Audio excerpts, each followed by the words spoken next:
அவனுக்கு 40 வயதான போது இஸ்ரவேல் புத்திரராகிய தன்னுடைய சகோதரரை கண்டு சந்திக்கும்படி அவன் இருதயத்தில் எண்ணம் உண்டாயிற்று. தேவன் எப்போ பிரதர்ஸ் பாய்வுகளா போய் பார்த்துட்டு வா, இதை மட்டும் புரிச்சுங்க.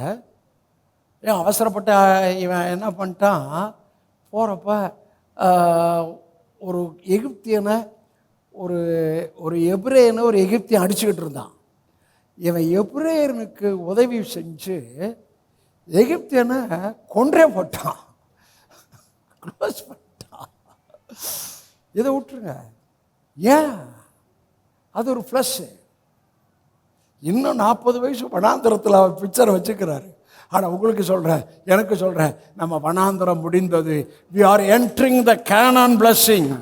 கானான் ஆசீர்வாதத்துக்குள் நாம் சபையாய் இந்த ஆராதனைகளை பிரவேசிக்கிறதை நான் பிரகடனப்படுத்துகிறேன். வனாந்திரம் என்றால் மிகுதியாய் சேர்த்தவனுக்கு குறைவாய் இல்லை, கொஞ்சமாய் சேர்த்தவனுக்கு மிகுதியாய் இல்லை, அன்றாட காட்சி. ஆனால் கில்காலிலே அவர்கள் பஸ்காவை ஆசரித்தார்கள். வானத்தின் மன்னா நின்று போயிற்று. அன்றைய தினமே த சேம் டே அந்த கானான் தேசத்தின் பலனை, அறுவடையை புசித்தார்கள்.